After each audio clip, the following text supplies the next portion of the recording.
Hello students, मैं Pradeep Singh RB classes के इस ऑनलाइन प्लेटफॉर्म पर आप सभी का हार्दिक स्वागत करता हूं। हम विस्टास बुक का 3rd चैप्टर पढ़ रहे थे जिसका नाम था journey to the end of the earth. और राइटर तिशानी दोषी थी, वो अपना एक्सपीरियंस शेयर कर रही थी, हमें अपना एक्सपीरियंस बता रही थी कि किस प्रकार जो अंटार्कटिका कॉन्टिनेंट है ये अर्थ के प्रेजेंट, पास्ट और फ्यूचर को जानने के लिए बहुत ज़्यादा ज़रूरी है। और हमने ह्यूमन इम्पैक्ट पढ़ा, इंसानों का प्रभाव पढ़ा कि नेचर पर जो उनका डोमिनेंस था, जिसने अन्य प्रजाति थे, जितने भी अन्य प्रजातियां थी उनके साथ में एक लड़ाई छेड़ दी, एक युद्ध छेड़ दिया और हमें उनसे लड़ना पड़ा लिमिटेड रिसोर्सेज के लिए, सीमित स्रोतों के लिए। अब आगे, climate change is one of the most hotly contested environmental debates of all time. जो क्लाइमेट चेंज है, क्लाइमेट कहते हैं जलवायु को, और चेंज यानी परिवर्तन। जो जलवायु परिवर्तन है is one of the most hotly यानी गर्मजोशी कंटेस्टेड इन्वायरमेंटल यानी पर्यावरणीय डिबेट ऑफ ऑल टाइम है। हमारे समय की जो क्लाइमेट चेंज है ये पर्यावरणीय मुद्दा है। डिबेट के लिए पर्यावरणीय मुद्दा सबसे ज्यादा हॉटली कंटेस्टेड मुद्दा है। Will the west Antarctic ice sheet melt entirely, कि क्या जो वेस्ट यानी पश्चिमी अंटार्कटिक की आइस शीट है, जो बर्फ की परत है, मेल्ट हो जाएगी। मेल्ट कहते हैं पिघलना, मेल्ट यानी पिघलना। तो कि क्या जो पश्चिमी अंटार्कटिका उसकी बर्फ की परत है वो इंटायरली यानी पूर्ण रूप से पिघल जाएगी। Will the Gulf Stream ocean current be disrupted, कि क्या जो गल्फ स्ट्रीम है ये एक ओशियन करंट है, समुद्री जलधारा है जिसका नाम गल्फ स्ट्रीम है, ये डिसरप्ट होगी, बाधित होगी। अगर बर्फ वो पिघल जाएगी तो ये जलधारा है वो बाधित होगी। Will it be the end of the world as we know it, क्या ये इस संसार का समाप्त खत्म होना होगा जिसे हम जानते हैं, कि क्या तब ये संसार समाप्त हो जाएगा। मतलब कि क्या अंटार्कटिका की जो आइस शीट है, जो बर्फ की परत है, वो पूरी की पूरी पिघल जाएगी। अगर वो पिघल जाती है तो अगर बर्फ की परत पिघल गई तो उसकी वजह से जो एक जलधारा है, समुद्री जलधारा, महासागरीय जलधारा गल्फ स्ट्रीम, वो बाधित होगी। और अगर वो बाधित होगी तो दुनिया है वो उसका अंत हो जाएगा। मे बी, शायद ऐसा हो सकता है, मे बी नॉट, शायद ऐसा नहीं भी हो सकता है। Either way Antarctica is a crucial element in this debate, लेकिन इस डिबेट का जो अंटार्कटिका वो क्रूशियल कहते हैं महत्वपूर्ण एलिमेंट है। मतलब इस डिबेट में अंटार्कटिका वो एक क्रूशियल एलिमेंट है, not just because it's the only place in the world which has never sustained a human population and therefore remains relatively pristine in this respect, कि ना इसलिए नहीं, केवल इसलिए नहीं कि ये जो स्थान है ये एकमात्र स्थान है दुनिया का जिसने सस्टेन नहीं किया ह्यूमन पॉपुलेशन। मतलब केवल इसलिए नहीं कि अंटार्कटिका पे कभी भी इंसान नहीं रहे हैं, इस वजह से ये महत्वपूर्ण मुद्दा है। और therefore इस वजह से ये रिमेन रहता है, बचा रहता है प्रिस्टाइन कहते हैं अनछुआ। मतलब इंसानों द्वारा अंटार्कटिका वो अनछुआ है, आज तक इंसान वहां पे नहीं रहे हैं। तो केवल इसलिए नहीं कि वहां पे इंसान नहीं रहे हैं इसलिए ये एक महत्वपूर्ण एलिमेंट है, बट मोर इम्पोर्टेंटली, लेकिन उससे भी महत्वपूर्ण है, because it holds in its ice course 500 million years old carbon records trapped in its layers of ice. यानी जो इसकी आइस है, इसकी जो लेयर्स है, आइस की लेयर यानी बर्फ की जो परतें हैं उसमें ट्रैप है। ट्रैप यानी फंसना, तो वहां पे फंसे हुए, ट्रैप यानी वैसे जाल भी होता है, तो ट्रैप यानी फंसना, वहां पे फंसे हुए हैं कार्बन के रिकॉर्ड। और कितने पुराने, 500 million years यानी आधा मिलियन वर्ष पुराने कार्बन के रिकॉर्ड है, वो उसकी बर्फ की सतह के अंदर फंसे हुए हैं, अभी भी दबे हुए हैं, इसलिए महत्वपूर्ण है। If we want to study and examine the Earth's past, present and future, Antarctica is the place to go. यदि हम चाहते हैं अध्ययन करना, स्टडी यानी अध्ययन करना। यदि हम अध्ययन करना चाहते हैं और एग्जामिन करना चाहते हैं, जांच पर करना चाहते हैं द अर्थ पृथ्वी के पास्ट, प्रेजेंट और फ्यूचर की, तो अंटार्कटिका ही वो स्थान है। तो तिशानी दोषी हमें बता रही है कि जो पर्यावरणीय मुद्दे हैं उनमें अंटार्कटिका सबसे महत्वपूर्ण है। क्लाइमेट चेंज, जलवायु परिवर्तन में अंटार्कटिका महत्वपूर्ण है। तो अंटार्कटिका महत्वपूर्ण इसलिए नहीं है कि वो इंसानों द्वारा अनछुआ रहा है, प्रिस्टाइन रहा है, इंसानों कभी वहां पे निवास नहीं किया है, बल्कि इसलिए भी महत्वपूर्ण है क्योंकि जो यहाँ की बर्फ की जो परतें हैं वहां पर 500 मिलियन वर्ष पुराने कार्बन की रिकॉर्ड है।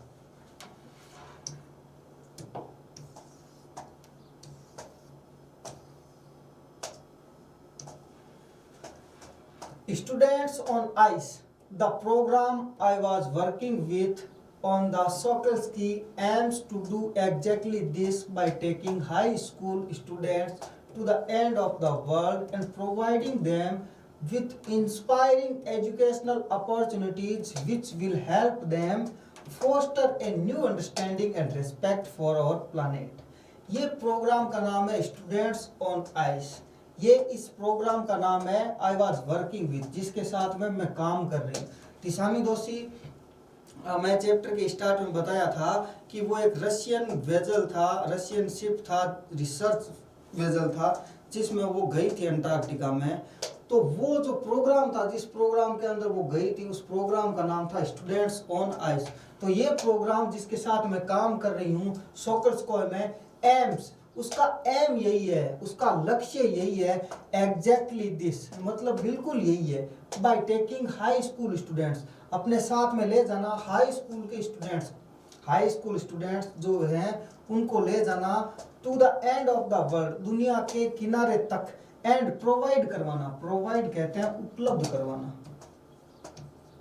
प्रोवाइड यानी उपलब्ध करवाना, वो उनको प्रोवाइड करवाते हैं विथ इंस्पायरिंग यानी प्रेरणादायक, इंस्पायर करने वाली, एजुकेशनल अपॉर्चुनिटीज, शैक्षिक अवसर उपलब्ध करवाते हैं उन्हें, जो कि हेल्प देम, उनकी मदद करते हैं, foster new understanding and respect for our planet, हमारे ग्रह के लिए नई समझ और नई रेस्पेक्ट का विकास करने में। मतलब जो सोकोल्स्की शिप था वो जिस प्रोग्राम के तहत जा रहा था, उस प्रोग्राम का नाम था स्टूडेंट्स ऑन आइस, और उसमें क्या होता है, जो हाई स्कूल के स्टूडेंट्स होते हैं, हाई स्कूल विद्यार्थी होते हैं, उन स्टूडेंट्स को ले जाया जाता है पृथ्वी के अंतिम छोर तक की यात्रा करवाने के लिए, और वहां पर उनको प्रेरणादायक एजुकेशनल अवसर मिलते हैं, शैक्षिक अपॉर्चुनिटी, शैक्षिक अवसर मिलते हैं, जो कि उनको मदद करते हैं हमारे ग्रह के बारे में और अधिक रेस्पेक्ट करे वो, और नई समझ है वो विकसित करे। It's been in operation for 6 years now, और अब ये जो चल रहा है स्टूडेंट्स ऑन आइस प्रोग्राम है वो 6 वर्षों से चल रहा है, headed by Canadian Geoff Green, और इसका जो मुख्य है, इसको चला कौन रहा है, कनाडा के निवासी हैं, जियोफ ग्रीन नाम है, वो चला रहे हैं। वो गोट टायर्ड, जो कि थक चुके थे, टायर हो चुके थे, ऊब चुके थे।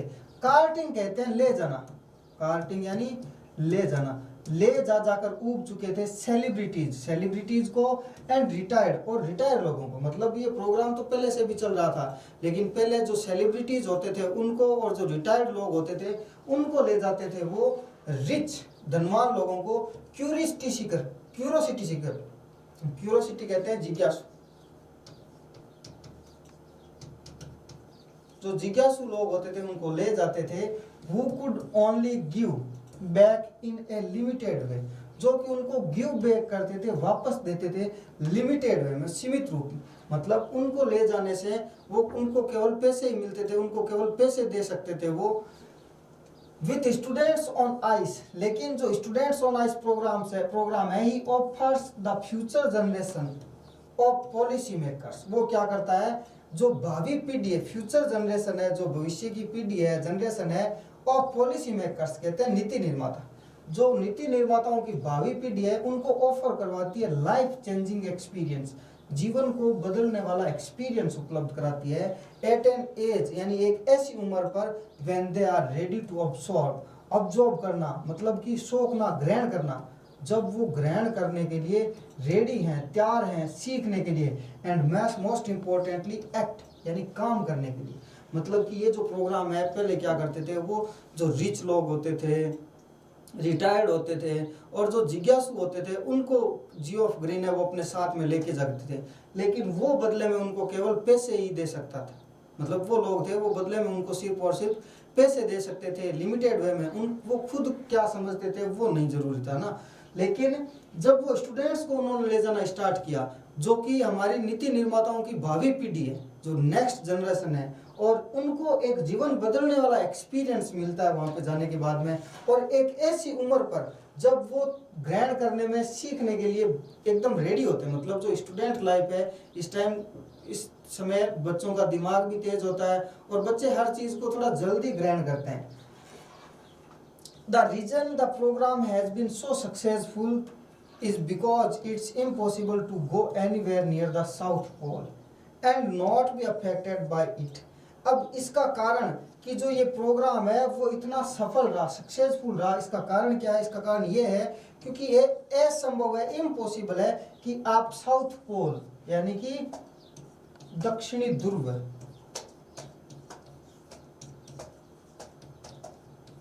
साउथ पोल के नजदीक जाओ और बिना इससे प्रभावित हुए आप बच नहीं सकते। मतलब अगर आप साउथ पोल पर जाते हो तो आप इससे प्रभावित हुए बिना नहीं रह सकते। यही कारण है कि ये सक्सेसफुल रहा, ये जो प्रोग्राम है इतना सक्सेसफुल रहा। It's easy to be blasé about polar ice caps melting while sitting in the comfort zone of our respective latitude and longitude. यानी इट्स इजी, बहुत ज़्यादा सरल है कि आप जो आइस कैप है, बर्फ की चोटियां, आइस कैप कहते हैं बर्फ की चोटियां, पोलर ध्रुवीय जो बर्फ की चोटियां वो मेल्ट हो रही है यानी कि पिघल रही है अपने अपने कंफर्ट जोन यानी अपने अपने घरों में बैठकर, ऑफ और respectively latitude and longitude. Latitude कहते हैं अक्षांश को, यानी कि आपने ज्योग्राफी में पढ़ा है कि ये अपना ग्लोब है, तो ग्लोब पर ये जो रेखाएं होती है ये होती है लेटीट्यूड, काल्पनिक रेखाएं होती है, और ये जो इस प्रकार रेखाएं होती है ये है लॉन्गिट्यूड। हिंदी में इनको कहते हैं अक्षांश, और जो ये रेखाएं होती है इनको कहते हैं देशांतर। ये जो हमारा समय होता है, समय का निर्धारण ये रेखाएं करती है। तो अपने अपने कंफर्ट जोन में, अपने अपने घरों में बैठकर, अपने अपने देशांतर और अक्षांश पे बैठकर आप जो बर्फ की शीट पिघल रही है, बर्फ की चोटियां पिघल रही है, इसके बारे में चर्चा करना बहुत ही ज्यादा इजी है। बट लेकिन when you can visibly see glaciers retreating and ice shelves collapsing you begin to, एक मिनट नेक्स्ट पेज निकाल लेते हैं। बट लेकिन when you can visibly, आप देख सकते हो, सी ग्लेशियर जो बर्फ के पहाड़ होते हैं, retreating and ice shells collapsing, collapse यानी ढहना, बर्फ के पहाड़ों को पिघलते हुए, और जो आइस की सीटें होती है, बर्फ की जो चोटियां चट्टानें होती है, उनको ढहते हुए देखते हो। यू बिगिन, तब आप शुरू कर देते हो टू रियलाइज करना, रियलाइज यानी महसूस करना, आप महसूस करना शुरू कर देते हो दैट द थ्रेट यानी धमकी, यानी जो खतरा है ऑफ ग्लोबल वार्मिंग का जो खतरा है इज वेरी रियल, ये वास्तव में है। ग्लोबल वार्मिंग जो टेम्परेचर बढ़ रहा है, वो टेम्परेचर का बढ़ने का जो खतरा है वो बहुत ज्यादा वास्तविक है और बहुत ज्यादा खतरनाक है।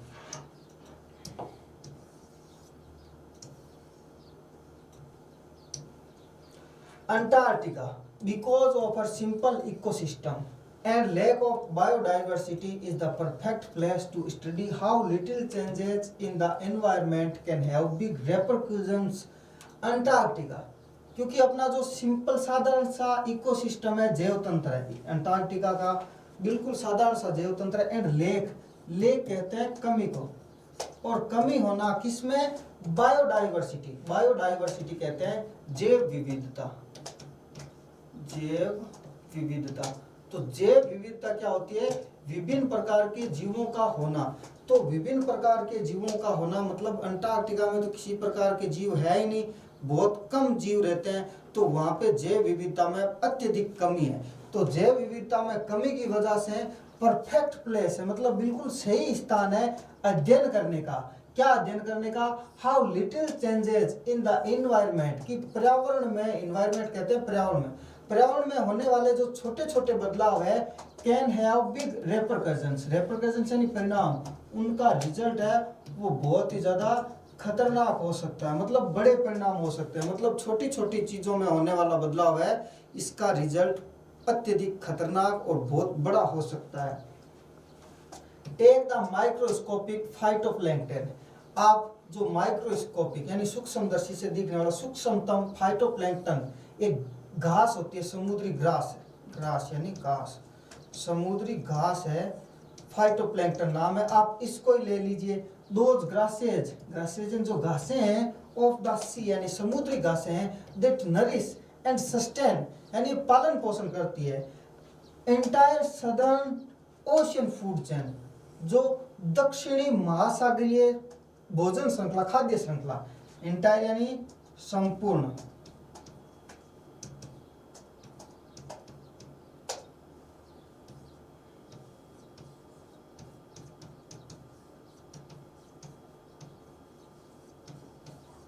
संपूर्ण, सदर्न यानी दक्षिणी,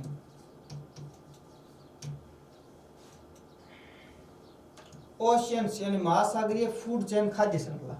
ये क्या करता है, जो फाइटोप्लैंक्टन है ये एक समुद्री घास है, और जो कि जो महासागरीय खाद्य श्रृंखला है उसका संपूर्ण मतलब उसको सस्टेन करना, उसको नरिश करना, पोषण देती है ये खाद्य श्रृंखला को।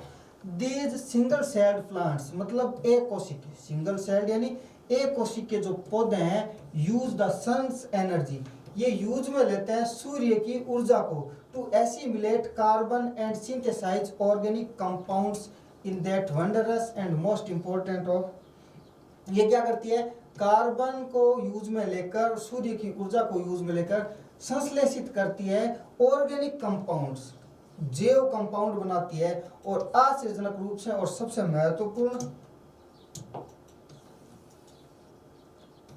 प्रोसेस के द्वारा, सबसे महत्वपूर्ण प्रक्रिया के द्वारा, प्रोसेस के द्वारा, जिसको फोटोसिंथेसिस कहा जाता है। फोटोसिंथेसिस कहते हैं प्रकाश संश्लेषण को, यानी जितने भी पेड़ पौधे हैं वो क्या करते हैं, सूर्य की ऊर्जा से, सूर्य का जो प्रकाश है उसके माध्यम से प्रकाश संश्लेषण की क्रिया करते हैं, और प्रकाश संश्लेषण के द्वारा जितने भी मतलब ऑर्गेनिक कंपाउंड बनाते हैं, जैविक तत्व बनाते हैं, और उसकी वजह से पेड़ पौधों को जैविक घटक मिलते हैं, और उनसे जो उनको एनर्जी मिलती है, और वो ग्रोथ करते हैं। और पेड़ पौधे ही हमारे खाद्य श्रृंखला के प्रमुख पेड़ पौधे ही हैं, उत्पादक है वो पेड़ पौधे हैं। उसी प्रकार जो महासागरीय फूड चेन है उसमें जो मुख्य उत्पादक है वो फाइटोप्लैंक्टन नाम की छोटी सी घास होती है, एक कोशिकीय, वो है, और वो भी प्रकाश संश्लेषण की ही क्रिया से जो ऑर्गेनिक कंपाउंड बनाती है। साइंटिस्ट्स वार्न, वैज्ञानिकों ने चेतावनी दी है कि ए फर्दर यानी आगे, डिप्लेशन यानी कमी इन द ओजोन लेयर, अगर ओजोन लेयर में आगे और कमी होती है, मतलब ओजोन लेयर जो ओजोन की परत है वो कार्बन डाइऑक्साइड गैस की वजह से उसमें गड्ढे पड़ रहे हैं, और आगे और ज्यादा अगर कमी हो जाती है, विल अफेक्ट, तो वो प्रभावित करेगी, अफेक्ट यानी प्रभावित करना, क्या प्रभावित करेगी, एक्टिविटीज यानी गतिविधियां और फाइटोप्लैंक्टन, फाइटोप्लैंक्टन की जो गतिविधियां उनको प्रभावित करेगी, विच इन टर्न जो कि बदले में will affect the lives of all the marine animals and birds of the region। तो फाइटोप्लैंक्टन की जब गतिविधियां प्रभावित होगी तो क्या होगा, इसकी वजह से जितने भी मरीन एनिमल है, मरीन कहते हैं जलीय, मरीन यानी जलीय जीव है वो, और जो उस रीजन कहते हैं क्षेत्र को, उस क्षेत्र के जो पक्षी हैं वो भी प्रभावित होंगे, and the global carbon cycle, और वो अगर प्रभावित होंगे तो अपना वैश्विक जो कार्बन चक्र है वो भी प्रभावित होगा। मतलब कि अगर जो फाइटोप्लैंक्टन पादप है उसमें अगर ओजोन परत में और ज्यादा कमी आई तो उसकी वजह से फाइटोप्लैंक्टन है उसकी गतिविधियों में बदलाव होगा। फाइटोप्लैंक्टन है वो महासागरीय जो जितने भी जीव है उनमें वो उत्पादक है, उनकी खाद्य श्रृंखला का वो उत्पादन करता है। तो अगर वो प्रभावित होगा तो जितने भी समुद्री जीव है वो सारे के सारे प्रभावित होंगे, और उस क्षेत्र के पक्षी भी प्रभावित होंगे, और इस वजह से जो कार्बन चक्र है वो भी प्रभावित होगा। इन द पेरेबल, पेरेबल कहते हैं कहानी को, इस कहानी से ऑफ द फाइटोप्लैंक्टन, यानी फाइटोप्लैंक्टन की कहानी से there is a great metaphor of existence, existence कहते हैं अस्तित्व को,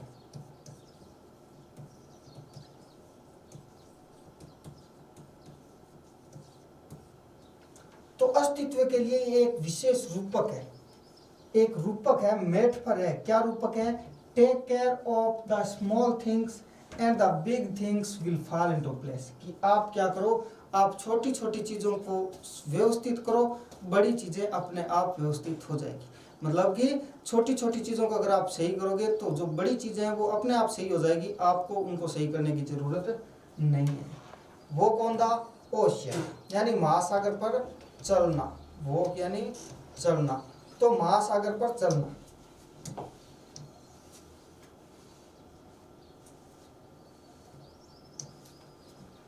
माई Antarctic experience was full of such epiphanies, यानी जो लेखिका, जो अपनी राइटर है तिसानी दोषी, वो बता रही कि वो जब अंटार्कटिका गई थी तो वो जो उनका एक्सपीरियंस था वो मतलब ऐसे अनुभवों से भरा हुआ था, एपिफेनीज अनुभवों से भरा हुआ था। बट द बेस्ट अकर्ड, लेकिन जो सबसे बेस्ट है वो कब हुआ? Just short of the Antarctic circle, जो अंटार्कटिक सर्कल है, अंटार्कटिक चक्कर है, वहां पे हुआ एट 65.55 डिग्री साउथ, मतलब कि जो अपना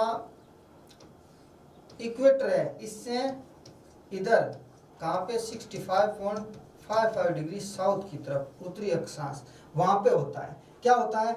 the Sokolski had manage to wedge herself into a thick white stretch of ice between the peninsula and Tadpole Island.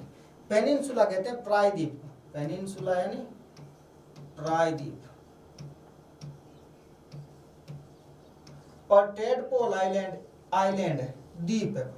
तो एक प्रायद्वीप के बीच में और एक टेडपोल आइलैंड था, उनके बीच में आइस स्ट्रेच ऑफ आइस, मतलब बर्फ है वो फैली हुई थी, और इनके बीच में जाके जो सोकल्स्की है वो फंस जाता है, विच जो कि बात प्रिवेंट कर रही थी, प्रिवेंट कहते हैं रोकना को, जो कि रोक रही थी अस यानी हमें, फ्रॉम गोइंग एनी फर्दर, यानी कि आगे जाने से रोक रही थी। तिसानी दोषी बता रही है कि जब वो जा रहे थे शिप में से, तो आगे एक प्रायद्वीप हो जाता है और एक द्वीप आ जाता है, उनके बीच में बर्फ की शीट थी, तो वो सीट वहां पे इस प्रकार थी कि वो उनको आगे जाने से रोक रही थी, वो जो शिप था आगे नहीं जा रहा था। द कैप्टन डिसाइडेड, तो कैप्टन था, जहाज का जो कैप्टन था उसने डिसाइड किया, उसने निश्चय किया, we were going to turn around and head back north, कि हम क्या कर रहे हैं? वापस घूम रहे हैं, मतलब द्वीप वहां से वापस घूम रहे हैं हम, और किधर जा रहे हैं? नॉर्थ की तरफ जा रहे हैं। बट बिफोर वी डिड, लेकिन हमने जाने से पहले, we were all instructed, instructed यानी निर्देश दिया गया, हमें निर्देश दिया गया, टू क्लिम्ब, क्लिम्ब यानी होता है चढ़ना, चढ़ना on the gangplank, gangplank कहते हैं जैसे ये कोई शिप है तो शिप से नीचे उतरने के लिए यहाँ पे तख्ता लगा होता है, तो इस तख्ते से आप ऐसे नीचे उतर सकते हो, तो वो जो गैंग प्लैंक था उस पर चढ़ने के लिए कहा गया, निर्देश दिया गया, and walk on the ocean, और महासागर पर जो ओशियन था नीचे, अंटार्कटिक ओशियन था, उस पर चलने का निर्देश दिया गया। So there we were all 52 of us, इसलिए हम सभी सारे 52 के 52 किटेड आउट इन गोरटेक्स, मतलब जो उन्होंने कपड़े पहन रखे थे, तो गोरटेक्स क्या होता है? ऐसे कपड़े होते हैं, वहां पे पूरी बर्फ थी तो जिनसे ठंड नहीं लगती, विशेष प्रकार के कपड़े होते हैं। तो गोरटेक्स और ग्लेयर्स एक विशेष प्रकार का चश्मा होता है जो कि बर्फ वाले क्षेत्र में पहना जाता है, तो ग्लेयर पहने गए और गोरटेक्स हमने पहने। Walking on the stark whiteness that seem to spread out forever, और हम चल रहे थे एक वाइटनेस सफेदी पे, यानी कि चारों तरफ बर्फ जमी हुई थी, तो उस बर्फ पे चल रहे थे जो कि ऐसा प्रतीत हो रहा था, सीम हो रहा था, स्प्रेड आउट यानी फैली हुई थी, आउट फॉरएवर मतलब सारी जगह वो बर्फ ही बर्फ फैली हुई थी। अंडरनेथ आवर फीट, अंडरनेथ है नीचे, आवर फीट यानी हमारे पैरों के नीचे, was a metre thick ice pack, यानी 1 मीटर मोटी बर्फ की परत थी, मतलब कि महासागर था, तो यहाँ पे ऊपरी भाग पे 1 मीटर में तो ये बर्फ जमी हुई थी, और इसके नीचे पानी था, यहाँ पे वो खड़े थे 52 के 52। तो हमारे पैरों के नीचे 1 मीटर मोटी बर्फ की परत थी। अंडरनेथ दैट, और उसके नीचे यानी इस बर्फ की परत के नीचे 180 metres of living breathing salt water, और इस परत के नीचे 180 मीटर तक जीता श्वास लेता हुआ खारा पानी था, यानी कि महासागर था इसके नीचे, ऊपरी भाग पर बर्फ जमी हुई थी। इन द पेरीफेरी, पेरीफेरी कहते हैं परिधि को, और इसकी परिधि में क्रेब ईटर्स सील्स, एक प्रकार की मछली होती है सील, क्रेब ईटर्स जो क्रेब को खाती है, क्रेब यानी होता है केकड़ा, केकड़ों को खाने वाली एक मछली थी जिसका नाम सील होता है। वर स्ट्रेचिंग एंड सनिंग देमसेल्व्स, वो वहां पर स्ट्रेच कर रही थी और सनिंग देमसेल्व्स यानी धूप ले रही थी खुद। ऑन आइस फ्लोज, फ्लो कहते हैं तैरती हुई बर्फ, जैसे यहाँ पे पानी के ऊपर बर्फ तैर रही है तो तैरती हुई बर्फ थी, बर्फ के जो टुकड़े थे उन पे बैठी थी। Much like stray dogs will do under the shade of a banyan tree, ऐसा लग रहा था जैसे वो कोई स्ट्रे डॉग हो, स्ट्रे कहते हैं आवारा, डॉग यानी कुत्ते, आवारा कुत्ते बैठे रहते हैं। अंडर द शेड, शेड यानी होती है छाया, ऑफ द बनियन ट्री यानी बरगद का पेड़, बनियन होता है बरगद का पेड़, कि जिस प्रकार गाँव में बरगद के पेड़ के नीचे आवारा कुत्ते बैठे रहते हैं, उसी प्रकार वो जो क्रेब ईटर सील थी वो तैरती हुई बर्फ की परतों पर बैठी हुई थी। It was nothing short of A revelation, revelation कहते हैं रहस्य, तो ये किसी रहस्य से कम नहीं था, किसी सीक्रेट से कम नहीं था। एवरीथिंग डज इंडीड कनेक्ट, और जो सारी चीजें हैं वो इंडिविजुअल निश्चित रूप से आपस में कनेक्ट है।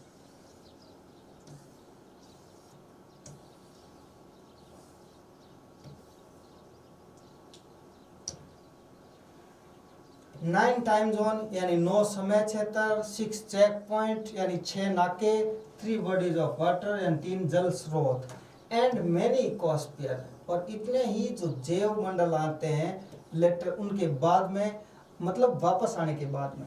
आई वॉज स्टिल वंडरिंग, मैं अब भी सोच रही थी, वंडरिंग यानी सोचना, about the beauty of balance in play on our planet, कि हमारा जो ग्रह है इस ग्रह पर संतुलन की सुंदरता, मतलब सारी चीजें आपस में किस प्रकार से संतुलित है, इन सब के बारे में सोच रही थी। प्रत्येक चीज दूसरी चीज से जुड़ी हुई है, अगर एक चीज में कमी या वृद्धि होती है तो फिर पूरी दुनिया, हमारा जो ग्रह है वो भी समाप्त हो सकता है। तो जो संतुलन की सुंदरता है उसके बारे में सोच रही थी। How would it be if Antarctica were to become the warm place that it once used to be, कि क्या होगा, कैसा होगा यदि अंटार्कटिका को बिकम यानी बन जाए, वार्म प्लेस यानी गर्म स्थान दोबारा बन जाए जैसे कि वो पहले हुआ करता था। मतलब जब अंटार्कटिका गर्म स्थान था और गोंडवाना लैंड का भाग था, उस टाइम वहाँ पर डायनासोर रहते थे, स्तनधारी थे, उनका विकास नहीं हुआ था, इंसान थे वो ग्लोबल सीन पे नहीं आए थे। तो अगर अंटार्कटिका फिर से गर्म स्थान हो जाता है तो क्या होगा? Will we be around to see it, और would we have gone the way of the dinosaurs, mammoths and woolly rhinos? क्या will we be around to see it, क्या ये देखने के लिए हम बचेंगे? मतलब कि अंटार्कटिका जब गर्म स्थान हो जाएगा तो उसे देखने के लिए हम बचेंगे, यानी इंसान रहेंगे या इंसान की प्रजाति भी उसी रास्ते पे चली जाएगी, गोंदा में उसी रास्ते पे चली जाएगी जिस रास्ते पे डायनासोर्स, मैमथ, पहले डायनासोर थे उस टाइम मैमथ एक विशाल हाथी हुआ करता था, तो मैमथ और वुली, वुली यानी ऊनी, राइनो यानी गेंडा, ऊनी गेंडा, मतलब ये जो विलुप्त हो चुके जीवों के नाम है। ये जो जीव थे, जो जानवर थे, ये विलुप्त हो चुके हैं। जब अंटार्कटिका गर्म स्थान था तब वो वहाँ पे थे। तो तिसानी दोषी हमें बता रही है कि ये देखने के लिए अंटार्कटिका अगर गर्म स्थान हो जाए, ये देखने के लिए हम बचेंगे या फिर हम भी जिस रास्ते पे डायनासोर, मैमथ्स यानी विशाल हाथी और जो ऊनी गेंडा थे जिस रास्ते पे वो गए उस रास्ते पे हम चले जाएं, यानी कि हम भी विलुप्त हो जाएंगे या बचेंगे। Who's to say, कौन कह सकता है? But after spending 2 weeks, spend यानी बिताना, लेकिन 2 सप्ताह बिताने के बाद में, विथ ए बंच, बंच यानी गुच्छा या ग्रुप, बंच यानी होगा यहाँ पे ग्रुप, एक समूह के साथ में, ऑफ टीनेजर्स, टीनेजर कहते हैं किशोर, किशोरों के एक समूह के साथ में 2 सप्ताह बिताने के बाद में, वो स्टिल हैव द आइडियाज्म, आइडियाज्म कहते हैं विचारधारा, जिनमें अभी भी ये विचारधारा बाकी है, टू सेव द वर्ल्ड, की दुनिया को बचाना है। तो तो ऐसे किशोरों के साथ में 2 सप्ताह बिताने के बाद में ऑल आई कैन से, मैं केवल इतना ही कह सकती हूँ, is that a lot can happen in a million years but what difference a day makes, कि 1 मिलियन वर्षों में बहुत कुछ हो सकता है। 1 मिलियन यानी 10 लाख, 1 मिलियन में होते हैं 10 लाख, हाँ, तो 10 लाख वर्षों में बहुत कुछ बदलाव, बहुत कुछ चेंज हो सकता है, लेकिन एक दिन में हुआ जो बदलाव है वो भी बहुत मैटर करता है, बहुत मायने रखता है। तो स्टूडेंट्स, अपना जो 3rd चैप्टर था journey to the end of the earth, ये समाप्त हो चुका है। आशा करता हूँ कि वीडियो आपको अच्छा लगा है। बाकी देखेंगे अगले पार्ट में, नेक्स्ट चैप्टर। तब तक के लिए गुड बाय, थैंक यू।